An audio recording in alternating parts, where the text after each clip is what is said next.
Good afternoon, everybody. How are you doing on this beautiful Thursday afternoon? I'm so happy to be here with you all. Thank you for joining in for another episode of the SoulJourn, where we go on a journey back toward ourselves, traveling through sound and self-reflection with insight from wonderful guests. It's so great to be back here again on the SoulJourn with you all.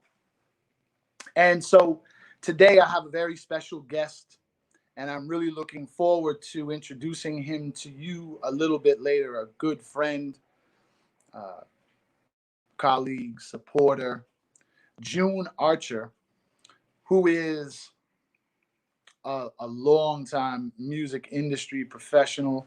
I call him a mogul because he's done so many amazing things within the music industry, moving from the life of an artist into A&R and into being an executive. But he's also an NAACP nominated author for his book, Yes, Every Day Can Be a Good Day. He's a motivational speaker. He's a promoter. And so we'll be introducing him to you just a little bit later as we talk with him about how we can find inspiration and motivation in times of difficulty or sometimes disappointment. So I'm really looking forward to sharing with June just a little bit later in the show. And before we get started, thank you all for continuing to support the SoulJourn and for continuing to support Studio 2622. And we're going to let you know at the end of the show how you can continue to support all of the wonderful programming on Studio 2622, as well as, of course, the SoulJourn with Heshima Moja. Usually, as you all know, if you've been tuning into my shows, I like to share quotes. And because I have such an amazing guest today, I decided that I would share one of his quotes as we launch into some musical meditations. June Archer said that you can have anything that you want out of life once you begin to speak life into everything that you want. It's pretty profound. You can have anything that you want out of life once you begin to speak life into everything that you want. He goes on to say that the tongue is a mighty sword that should not be that should be taken seriously, and used wisely, not selfishly or recklessly, not from emotion or pride or ego. So we're going to be talking to June today about the importance of how we speak life into the things that we want as we look for inspiration in very difficult times. So I was thinking just a little bit about what are the prerequisites to developing the life that we want or getting what we want. And you know that we share each week some musical meditations, but also some thoughts and some guided meditations, which help to bring us closer to ourselves, because everything that we want is already inside of us, and nobody's ever going to convince me of anything differently. We possess everything. Everything starts within us. Even the stories that we carry in our bodies, the stories, the memories that are passed down through our DNA, they help to guide us as we move forward in our lives, trying to build the life that we want. And of course, there are a lot of people that are always talking about living your best life. And there are a lot of wonderful phrases and inspirational mantras, if you will, to remind us of these things. But really, we're carrying in us all of the tools that we need to develop the life that we want. And I'll be the first one to let you know that on the individual journey to become what we want, it can be a challenge at times. And it's not like every day is going to be that day where you jump up and say, I'm ready to take the world by storm. We're going to struggle, right?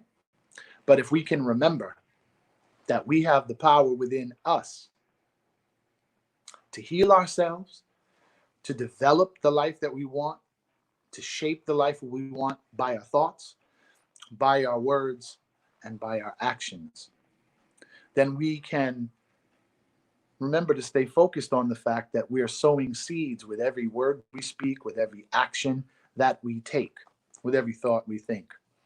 And the precursor to that is really healing some of those things that are in us, right? So I wanted today to get right into the idea of bringing our minds into the space, if you will, of healing and opening up and receptivity, so that when our guest comes on, we're open and receptive. So I'd like to play a short piece for you, something that I wrote and I've been revisiting, something called sanar, which in Spanish, sanar is a verb, to heal. And I chose that title because our healing is on us. Our ability to move forward in life really is dependent upon our own commitment to deliberate action, deliberate steps, one step at a time, to move toward our healing. And as we move toward our healing, we begin to untie those knots that are inside of us that we really contribute to forming, right? Because in many philosophies in the world, there are some precursors or pretext, backstories to how we get to where we get to. We are all capable of experiencing great joy and great pain, great victory and great defeat in every moment. And so a lot of our thoughts, when we become attached to those thoughts and begin to entertain thoughts that may not serve us, we're tying emotional knots, and we become attached to the idea of something being what it is and being a reality that will last forever. But everything is momentary. And so as I play this next piece, what I'd invite you to do is begin to just to breathe with me.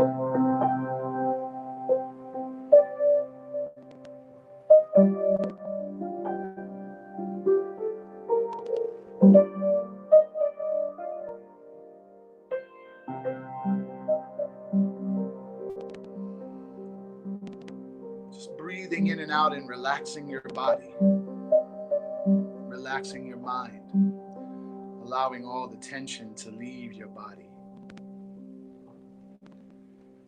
And I want you to listen to your own, I want you to listen to your own inner voice and begin to become aware of things you may be holding on to that are stopping you from living the life that you want to live.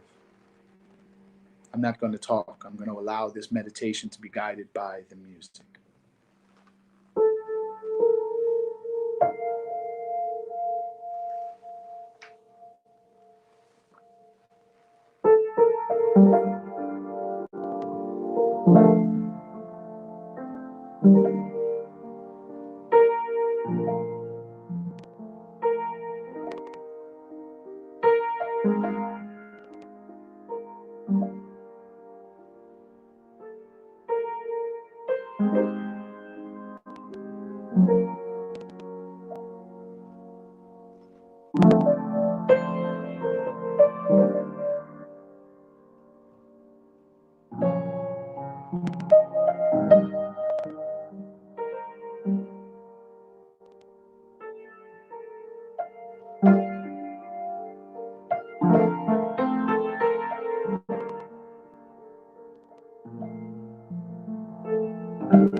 Sanada, to heal.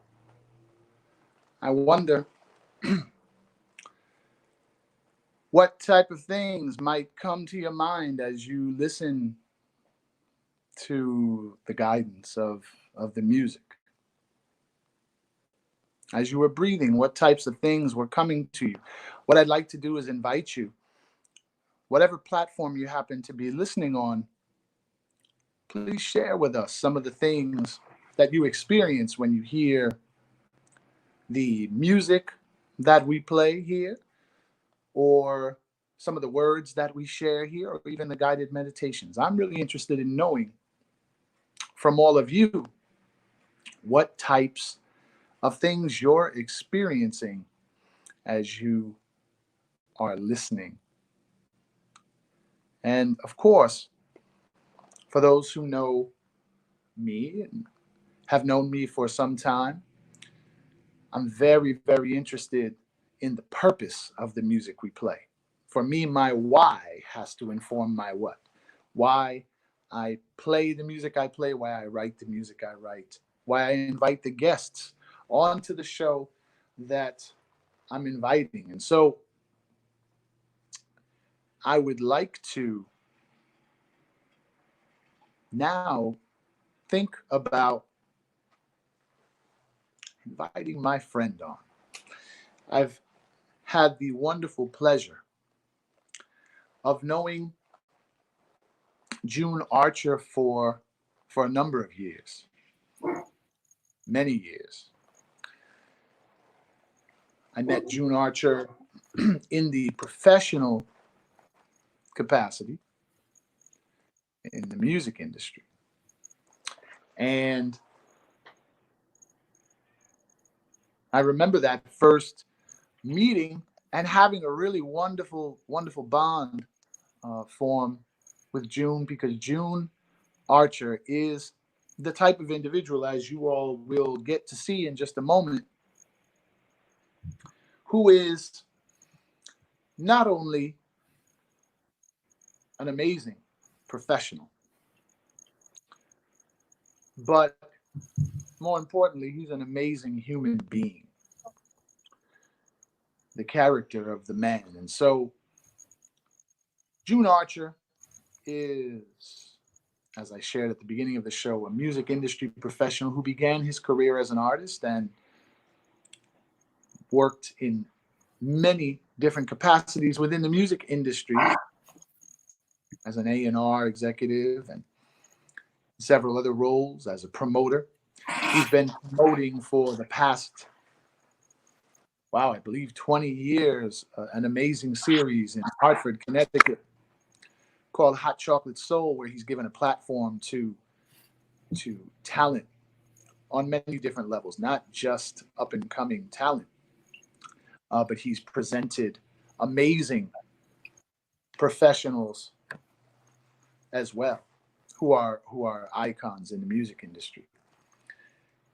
And it wasn't surprising to me just a few years ago when June began to write a book and eventually published a book called Yes, Every Day Can Be a Good Day, which was nominated for an NAACP award. June is in high demand on the motivational speaking circuit as a teacher, a speaker, as well as in the corporate world, doing corporate trainings. So I'd like to introduce, if I could, June Archer to the program, to the SoulJourn. Brother Heshima. Brother June, how are you, man? First, let me start by saying thank you for allowing me to share this platform with you. Two, thank you for that amazing intro. I appreciate it. Sometimes we have to wait to these moments to be introduced or have an introduction to kind of remember and renew our history and things that we've done. So I appreciate that. And if I can, this year marks the 25th anniversary of Hot Chocolate. So we haven't been able to celebrate it 25 years this year. But due to our current situation, we have yet to celebrate it. But we are going to do something live online, Facebook and IG Live, a Hot Chocolate Soul. So it's going to be awesome. So I just wanted to share that with you. But thank you so much for having me on SoulJourn. I'm excited about the conversation that we're going to have in dialogue. I'm excited as well, man. I know I did an introduction for you, but if you could just share, because I think part of the idea of the SoulJourn, I named my company SoulJourn Music, and the show is called the SoulJourn because for me, you and I have talked enough to know that it's not just about what a person accomplishes, but it's about people really understanding process. And so when I think about SoulJourn, I think about really being interested in people's stories and their stories and having them tell their stories, you're a motivational speaker, so you understand the elevator pitch and you understand the 8-second introduction. Just let people know a little bit about your journey. How did you get from all, or how do you connect all those points that I might have mentioned in your introduction? For me, I started out born in Hartford, raised in Windsor, Connecticut, and had the dream of becoming a recording artist. I saw the likes of Michael Jackson and New Edition, and created a group that patterned our everything after New Edition, and we called ourselves Junior Edition. And moving through history, like we ended up getting a record deal in 1995, non-Electric Records, by way of Sylvia Rhone and Merlin Bobb, who Sylvia Rhone is still one of the most amazing women of color that is the highest executive that a woman has been able to reach in the music business as president of labels. And from there, we had the opportunity to work with everybody from SWV and, singing background vocals. And in 2010, I should say in 99, Too Much, Too Fast, Too Soon, the group broke up, classic VH1 story. And I found myself walking away from the music for a few minutes, if I will, and coming back in 2003 and saying, you know what, I'm in love with this thing called music, and had the opportunity to run the label that I was a recording artist on, and working at Universal Records, and having the opportunity to work with everybody from Jay-Z, 50, Mario, Marion, Chris Brown, and the list goes on and on. In an A&R role as an A&R coordinator, A&R individual, as well as a president of the label, signing acts to the label. And in 2010, the music started to sound different. I once again took another step back and became a published author of 2 books. You mentioned Yes, Every Day Can Be a Good Day. And then my second book, a children's book called Yes, You Can. And from there, having the opportunity to speak to people wasn't a brand new concept for me, because we did it as recording artists. We'd always, no matter what city we were in and we were home, sometimes we would just go to the local area high schools and middle schools and inspire kids on our dream and our journey, to let them know that, we come from a small town too. Hartford is a small town stuck in between Boston and New York. And if we could do it, you can do it. And we were inspiring people. So when the book came out, it was only muscle memory to go out and just share my information and promote the book. And people would ask me in corporate America, high school, or college, can you come talk about your book? Can you come inspire people about your story? And it just afforded me the opportunity to go out and become a motivational speaker in so many different worlds, and be able to merge the music with So it was, I've been an artist, I've been an executive. I know those 2 sides, but also a motivational teacher. And merging those 3 and really just sharing my story, no matter what you're trying to do, whether it's music, whether it's sports, if you want to run for politics, or you want to start your own business, be an entrepreneur, my story will allow you to be able to dream the impossible and the possible. So in a nutshell, that's pretty much what my journey has been. And the dream isn't over. I continue to dream every day. I got one more book that I'm working on now. During this COVID situation, it allowed me to slow things down to be able to do that. And I'm a television producer. I'm a television host. So all these things, being able to take the time to work on it, to sharpen your skills, and to really dig deep and read more books. It's been an amazing journey these past 58 days to be able to reset and reimagine what I can accomplish by looking at what I started doing back in 1986. Right. So just continuing the journey and being inspired and motivated to do more and be more. And I've had those examples. You've seen those examples yourself. I look at Oprah, I look at Jay-Z, I look at 50. Jay and 50 have had the opportunity to have dialogue and work with, and looking at them and saying, we have to stop adopting and adapting to what we try to tell our kids. Oh, listen, just be good at one thing, like work on that one thing and be good at that and master that. And I look at all these people who I not idolize, but I look up to them as mentors. And one of my mentors was Michael Bivins, and he was able to do more than one thing.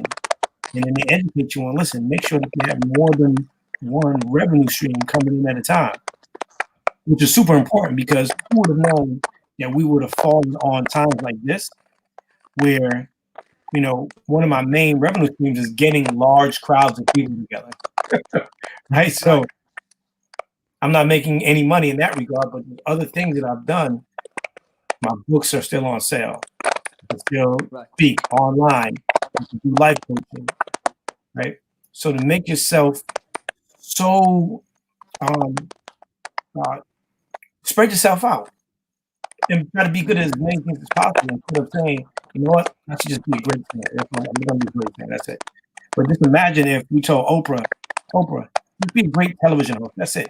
Don't do anything else. Don't start a television, you know, network. Don't try to produce anything. Don't even try to act. Who would we have seen had we just limited her to just being Oprah Winfrey, the television host? Yeah, and you know, I one of my blueprints, or one of my, you know, one of the templates that I look at is the life of Quincy Jones. Amazing. You know, they told Quincy, well, yeah, you write great arrangements. You're an okay trumpet player. Why don't you just write arrangements for people? He said, well, I don't want to just do that. I don't see black arrangers in Hollywood. So I'm going to go to Europe and I'm going to study how to write music that they won't let me write in America, but I'm going to learn it. And I'm going to come back to America and I'm going to produce films, because there's nobody allowing black people to produce any films. At the time he started producing films, there's no other films representing black people except some step and fetch stuff and some really degrading images of black folks. So I'm going to take the reins and I'm going to create something that we can be proud of. And then television and music and film and motivational companies. And now he has this new amazing platform that people can subscribe and learn how to play piano online. You know, he's got all these amazing teachers, right? So I think the idea, you know, I read one of your quotes at the beginning of the show, which I really love. I mean, you have a ton of them, but the quote is, you can have anything you want out of life once you begin to speak life into everything that you want, you know? And so I think the old model was be good at one thing. Right. That was the old model. And it worked for some people for a long time, and it didn't work for a lot of people. And that would be a whole long discussion, which we certainly need to have in another time. But to your point, that quote, if I could share this, the tongue is a powerful tool. Mm-hmm. So you can very well speak life into things, and you can kill certain things. You can harm certain things. With the tongue. So some people say, man, I was trying to do this music thing, man, but it's so difficult, man. I don't think I'll ever make it. And then you go back, or you go forward a couple of years and like, hey, how's that music thing going? It's like, yeah, it didn't work out, man. And then you say to yourself, I didn't think it ever was going to work out, because you spoke death into it. Right. You didn't speak life into it. And you wonder how some people that aren't as talented, and no slight to those individuals, but their confidence, what they do, like, you're really like, you really think you're gonna get a record? Do you really think you're gonna make? You really thinking? And then you look years later, and they've accomplished things, and you're like, how in the world did June do this? Because June kept speaking life into it. June kept believing in it. He kept believing in himself. Every time you saw him, he was talking about it in some way, shape, or form, that the universe could only do one thing: surround him with exactly what it is that he kept speaking life into. Yeah. That quote is really, really powerful, and I shared the entire quote at the beginning, and I love the end of the quote, which says that it should be taken seriously. The tongue should be taken seriously. It's a mighty sword that should be taken seriously, that should be used wisely, not selfishly or recklessly, from emotion, pride, or ego. And, you know, so I think about the fact, you know, just like they tell you, you're not supposed to go to the grocery store and buy groceries when you're hungry. Sometimes learning the power, the wisdom to say, I'm not in a place right now to respond to this thing, because if I do, I might say something, right? And once that thing is put in motion, it's out there. Be careful. Like snowball. It's picking up. Exactly. Be careful what you ask for. You just might get it. Yeah, Be yeah. it positive or negative. Yeah. Let me ask you this, June, because one of the things, obviously, in the situation we're living in, the time we're living in, this moment that we're living in, there are a lot of people who have been working very hard and we're beginning to experience some momentum in terms of getting closer to the realization of their dreams. And then, of course, the world has been put on hold. Everything is stopped. I know I had 2 tours canceled. I was supposed to be on the road for the better part of 2020. And there are many people, friends that probably some we share in common, whose films got put on hold, or whose Broadway shows got put on hold, or whose dreams to open the restaurant got put on hold, or whatever that dream is. I wonder if you could just speak to the audience for a bit about how we find inspiration or motivation to keep going when we're experiencing huge disappointments or disruptions or difficulty in our lives. How do we dig and find that motivation when it just feels like when we want to throw up our hands and say, man, what's the point? Our world is upside down now. How do we find that? I think the main piece right now to talk about the present situation is to look at it in the positive, right? And it's so easy to look at the negative because the media will portray that, news will dictate or they'll pitch it in their favor in order for you to keep coming back. Look at this time as any other time when there is a no or there's an obstacle as a halftime, as a timeout. Right? If you're a sports person, I always like sports analogies. This is just a timeout. This is a halftime to make the adjustments. Yeah, Heshima, you should have been on tour for the greater part of the last part of this year. But guess what? At halftime, could you very well work on some of your chops, playing, singing, vocal production? Could you be working on some new material that, you know what, had you not had the opportunity to have this time, you've been playing and not been able to create any new music that you could share with your audiences as you travel from city to city. Can you work on some new lyrics? Can you work on a book? Can you work on trying to figure out what you're going to do in your home to just better bring it more zen, right? This is just a halftime, and the end result is how much better are you going to be once you come out of this situation? Once the timeout is over and halftime is done, and you're in the next quarter, or the game has started, do you have a play set up that's going to score? Or are you going to be aloof saying, okay, now let me figure this out? When you say, now let me figure this out, guess what? There are people like myself who have been putting in the work, who are now going to get ready to just push the button and we're ready to go. So take this as halftime and be inspired and motivated to keep going.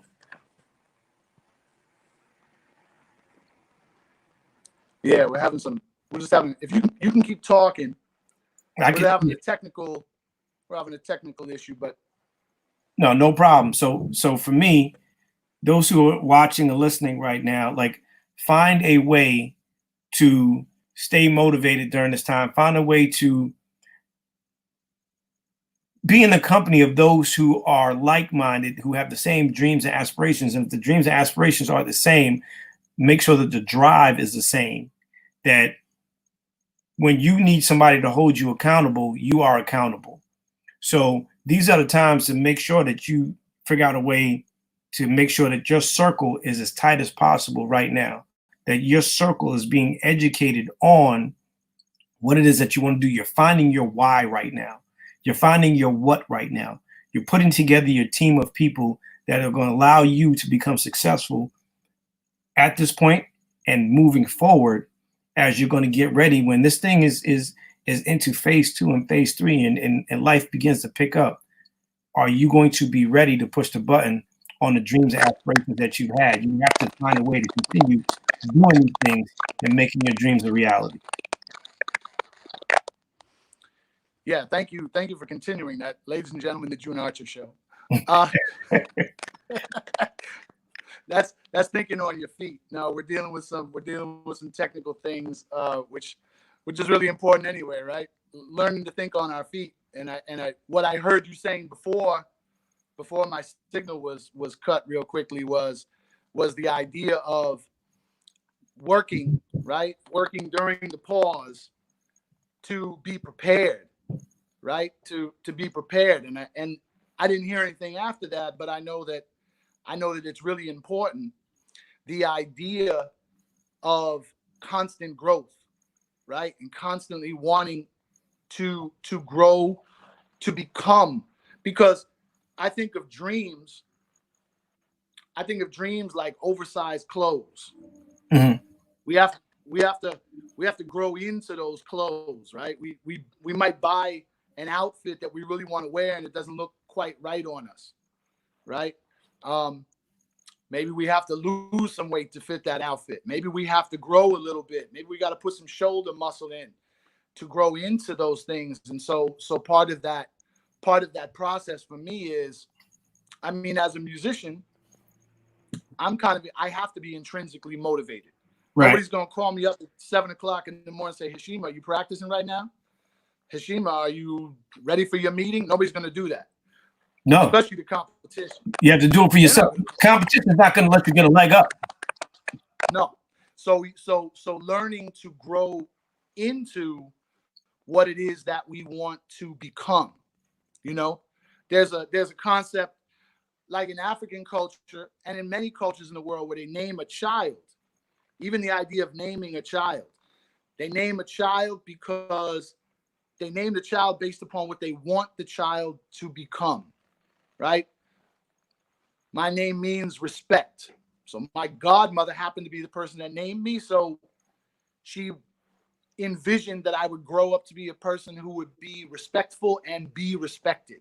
And so sometimes when I'm getting ready to lose my patience in those moments where things are not going the way I want, I have to think, am I living up to that ideal name, right, that my name represents, you know?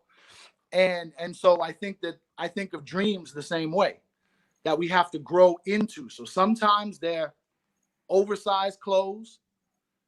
And quite honestly, if they're clothes that don't fit anymore, instead of trying to lose the weight, maybe we just need to throw the clothes out. Exactly. Get some new clothes. Create some new clothes.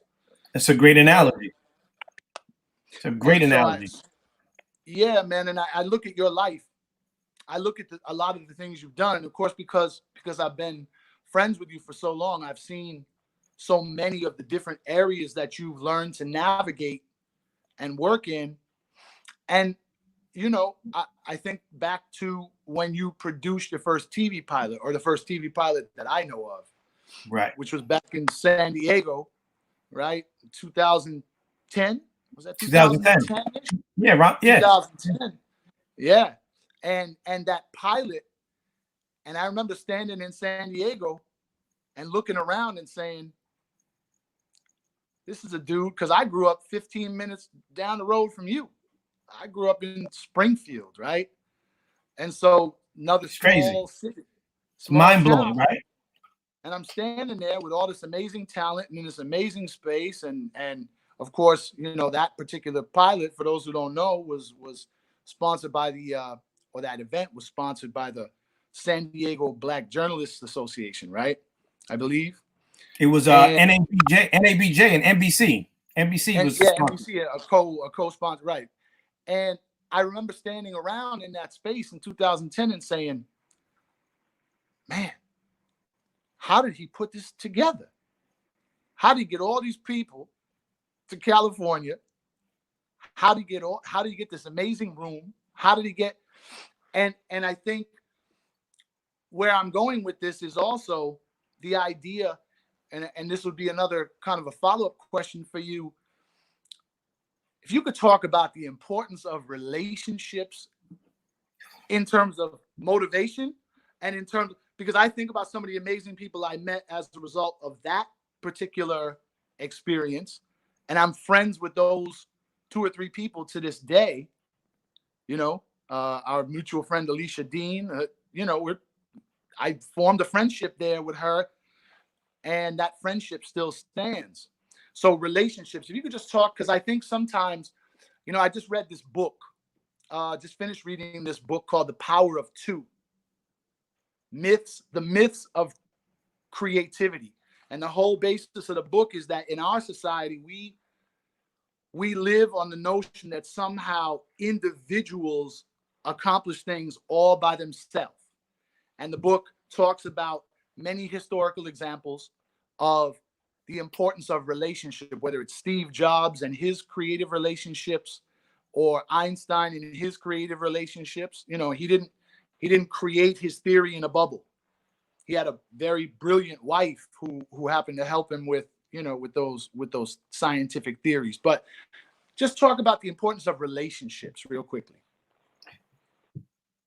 Pretty much 90% of what I've accomplished has been based off of relationships. And I learned the importance of that, one, from my parents. They taught me at a very young age, you know, their main gem that they would always instill was make sure you are good with people, right? Mm-hmm. Make sure that you are good to people. And from that, it has always been a respect thing. And when you put respect out, you get it back 100-fold. And as I got into the music business, I've always been a kid to lighten up a room, right? Yeah, if there's conflict, I get in the middle of it to kind of, hey, come on, guys. That's always been me. And I didn't realize what that gift was until meeting people like Michael Bivins or Dougie Fresh, Biz Marquis, and the list goes on. And learning that when you network with people, what happens is you become the common denominator. And I realized that if you may be the basis or the reason why someone tries to stay in contact with you, right? Oh man, Heshima, can you hook me up with this? Hey, Heshima, can you introduce me? Hey, Heshima, can I borrow? And what has happened is people on the outside, the static noise, they'll say, hey, Heshima, watch out for June. He's only going to call you when he wants something. However you take it, some instances that may be true, but what you have to do is you have to flip it and say, if you're not being used, you're being useless. Meaning, if you are no longer the common denominator, right, you are no longer part of the conversation. So now if you're no longer part of the conversation, you're irrelevant. What you have to do is figure out, if I am the common denominator and everything flows through me, then you have to figure out the mileage. Everything isn't always about the money, but you have to figure out, hey, if Heshima needs a doctor, he's going to call me because he knows I know a bunch of doctors. I know a foot doctor. I know a heart doctor.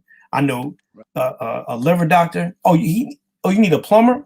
Okay, you need a plumber. I got a few of them in New York. I got a few of them in Connecticut. I know some in Springfield, some in Matt. You know, so what do you need? You need a lawyer? I got a music lawyer.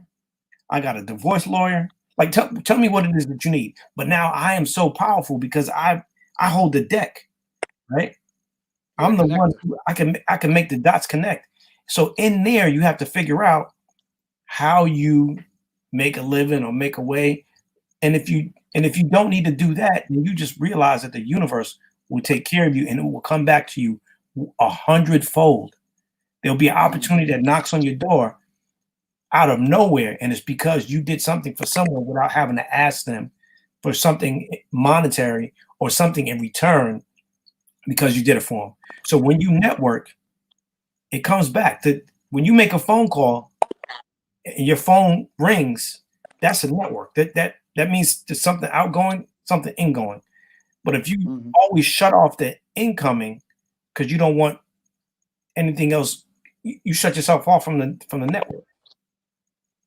Right.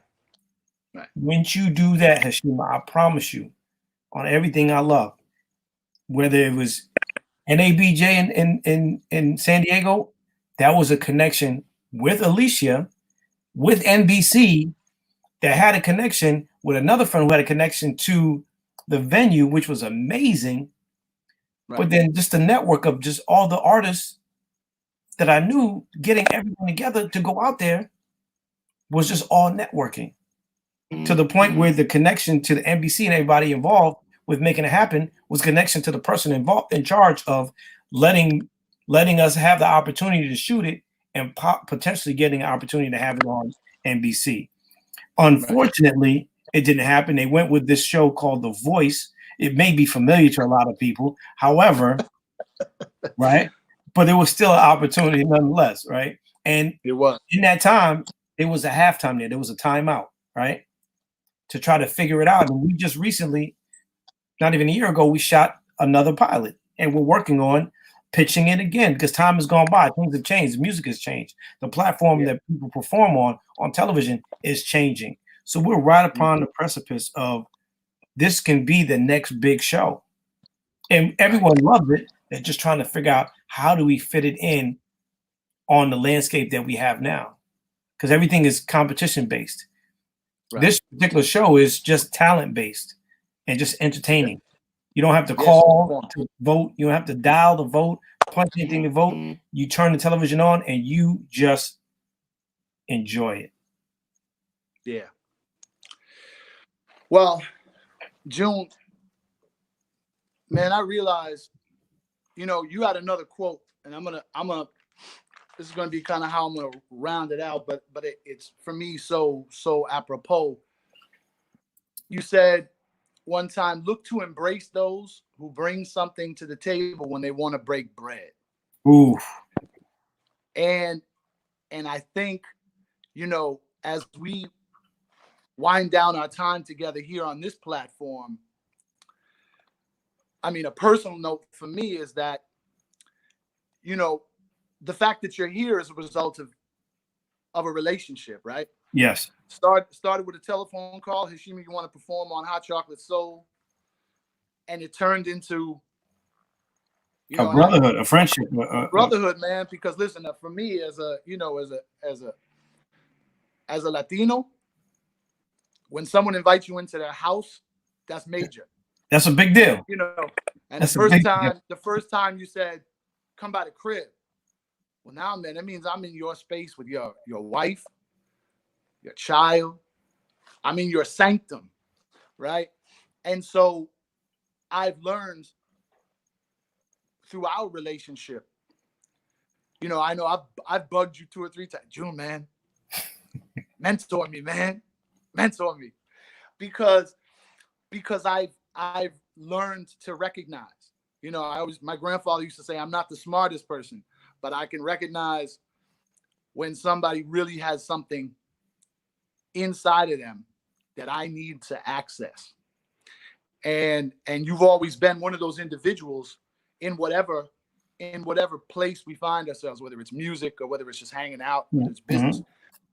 You've always been willing.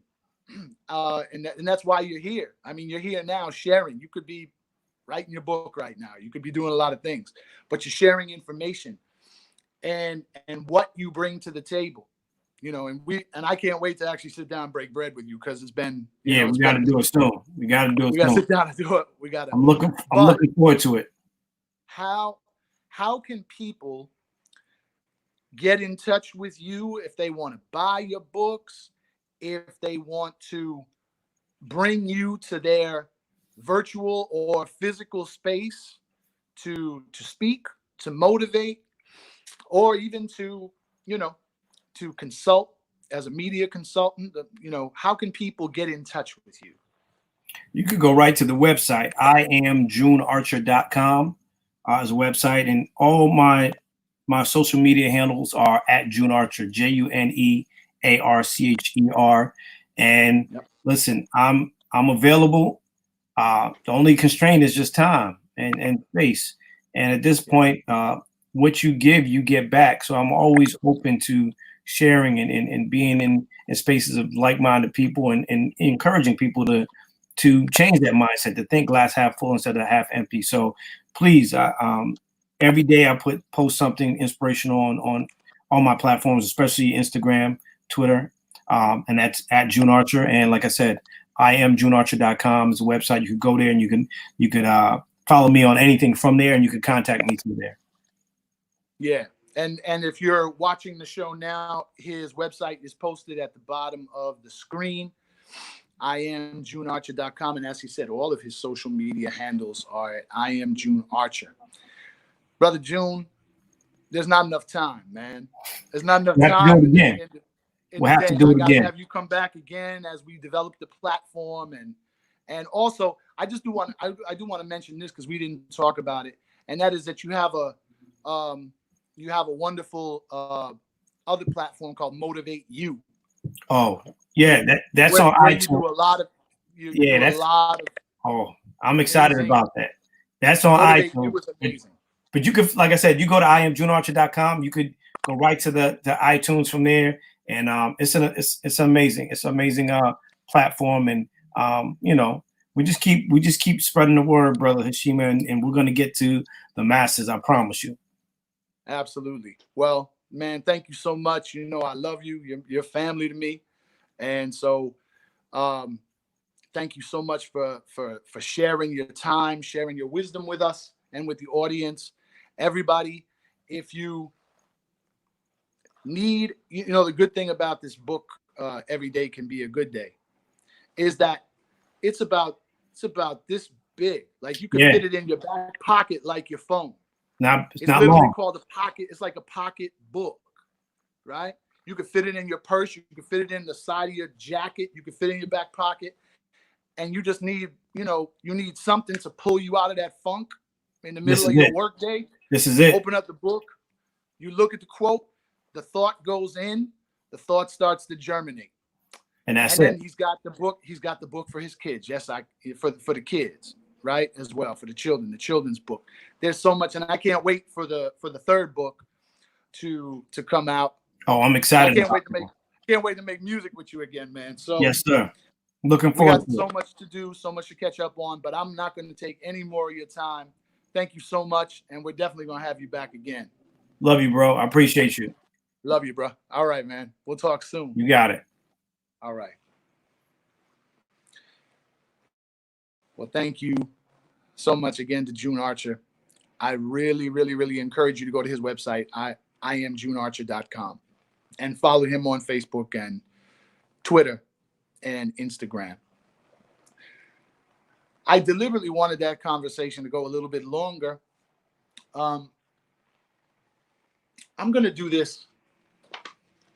I'm simply going to wrap this episode up with one of my favorite songs, favorite pieces. June is always bugging me saying, Heshima, man, sing. You got to sing. I know you like to play, but you got to sing as well.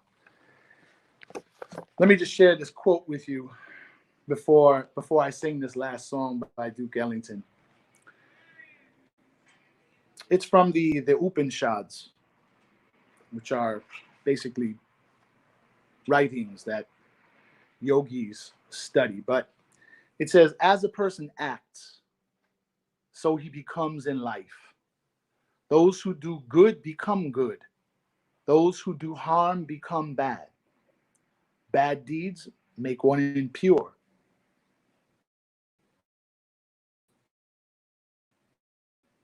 We are said to be what our desire is. As our desire is, so is our will. As our will is, so are our acts. As we act, so we become. I want to thank you all for tuning in to the SoulJourn at Studio 2622. Each and every week, you all are tuning in. I encourage you to send your questions through all of the social media platforms to us, and I'll be so happy to answer those questions. I want to thank the production staff for the SoulJourn, who are doing such an amazing job of continually growing these shows. If you'd like to support the SoulJourn and Studio 2622, there is a Patreon page. And so you will see the link for the Patreon page right there at the bottom of the screen. As I sing for you and saying good night, beautiful Duke Ellington composition called Come Sunday.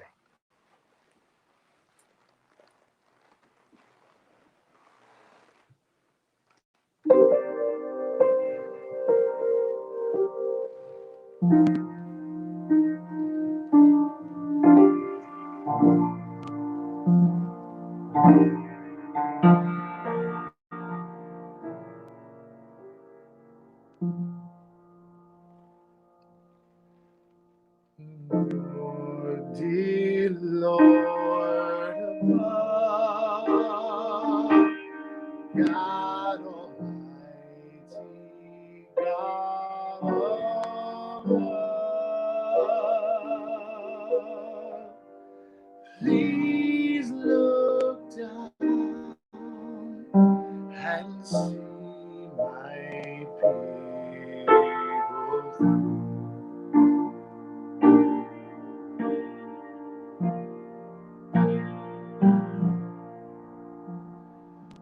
Lord, dear Lord above,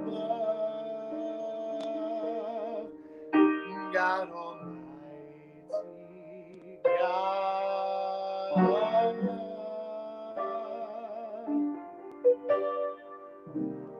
please look down and see my people through.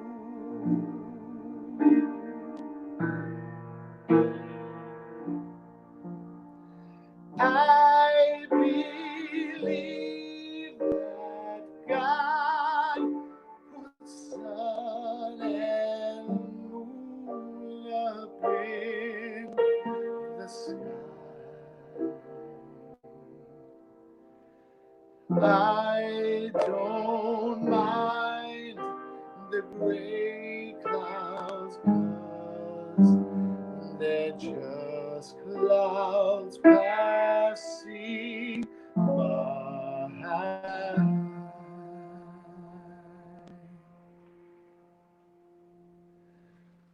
Lord, dear Lord above, God Almighty, God above,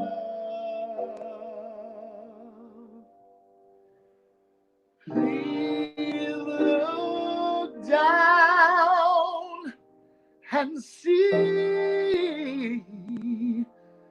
my people through.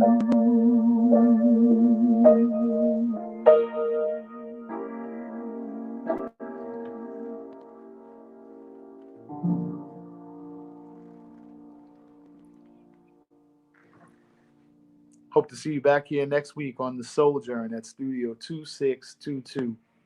Have a great night.